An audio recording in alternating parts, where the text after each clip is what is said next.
Bienvenue sur la deuxième vidéo sur SketchUp en ligne. Aujourd'hui, on va réaliser un prototype d'une pièce. Cette pièce, elle fait 300 par 500 cm et elle a une porte et une fenêtre. Pour ça, je vais commencer par vérifier mes unités en centimètres. Je ferme, je prends le crayon, je clique une fois et je lâche. Et je bouge la souris pour être parallèle au vert. Je tape la première dimension, 300, parallèle au rouge, 500. Parallèle au vert que je peux forcer avec la flèche qui va à gauche, 300, parallèle au rouge que je peux forcer avec la flèche qui va à droite et je tape 500 entrée. Je peux aussi tout de suite dessiner un rectangle. Si je prends le rectangle, je clique et je tape les deux dimensions séparées par une virgule. Je commence par celle que je veux qu'elle soit parallèle au rouge. 500, 300. Je vois les dimensions en bas à droite. Entrée pour valider. Pour supprimer un des deux rectangles, je double-clique sur la surface, tout est sélectionné, je supprime. Alors pour ce rectangle-là, si je prends un crayon et je dessine d'ici à là, j'ai séparé ma surface en deux. Je reviens à la flèche noire. Là, vous allez voir que mes surfaces sont indépendantes l'une de l'autre, que je peux du coup manipuler indépendamment, donc pousser indépendamment. Je vais supprimer. J'ai de nouveau une seule surface. Si je reprends le rectangle et je dessine un rectangle, je dessine un cercle. Là, vous allez voir, je vais avoir 3 surfaces indépendantes que je peux du coup manipuler indépendamment. Je reviens en arrière avec annuler. Si je crée un rectangle et je pousse la sélection qui fait le cadre, je vais avoir des murs et de sol. Par contre, les dimensions ne sont pas exactes. Là, je vais avoir 27 comme épaisseur de mur. Là, je vais avoir 31. Donc, je vais revenir en arrière. Comment je peux créer un cadre de façon à ce que tous les murs soient identiques? Je prends l'outil qui s'appelle décalage. Il est caché dans pousser-tirer. Je clique sur décalage. Je clique sur la surface. Il y a un cadre qui va commencer à se créer. Là, je suis en train de glisser la souris sans taper, sans cliquer.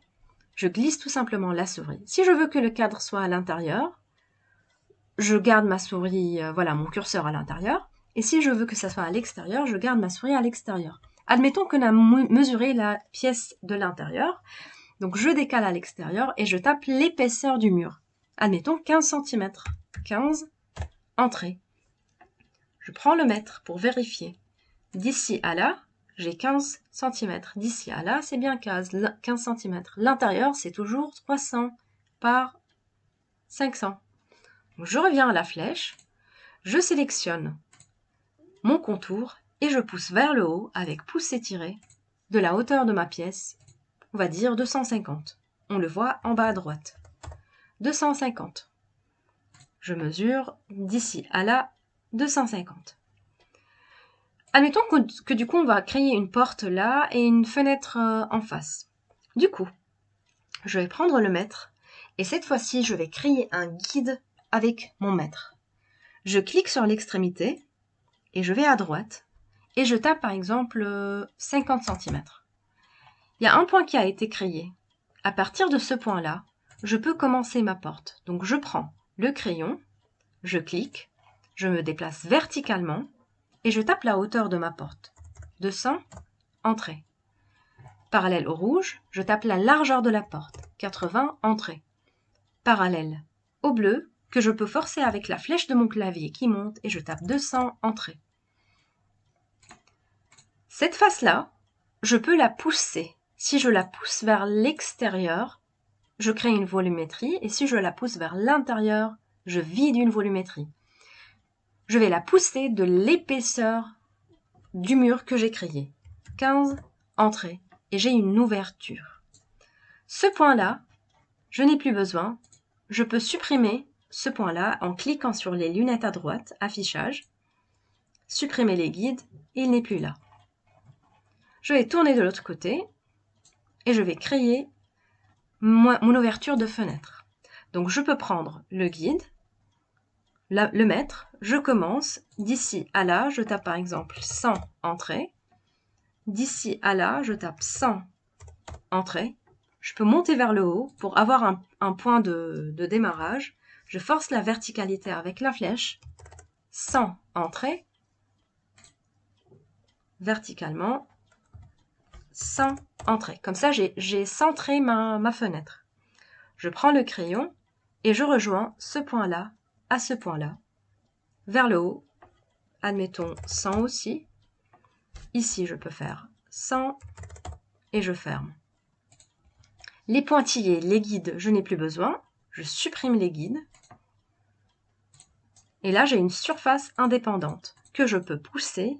Si je pousse à l'extérieur, je crée une volumétrie. Si je pousse à l'intérieur aussi, donc il faut vraiment pousser à l'intérieur de la surface, de la distance de l'épaisseur du mur. Donc 15 entrées. Et j'ai une ouverture à ma fenêtre.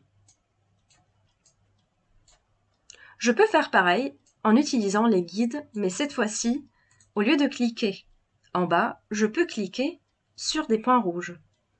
Quand je clique sur un point rouge et je vais à droite, il y a un guide qui va se créer et ce guide-là, il est parallèle à la ligne où j'ai commencé. Je peux taper la dimension, par exemple 50. Et cette fois-ci aussi, je pars de l'horizontalité vers le haut, 100. Et je crée ma fenêtre d'ici vers le haut, 100 entrées, 50 entrées. Vers le bas, 100 entrées et je ferme. Et cette surface-là, je la sélectionne et je peux pousser vers l'intérieur de 15 entrées et je supprime les guides.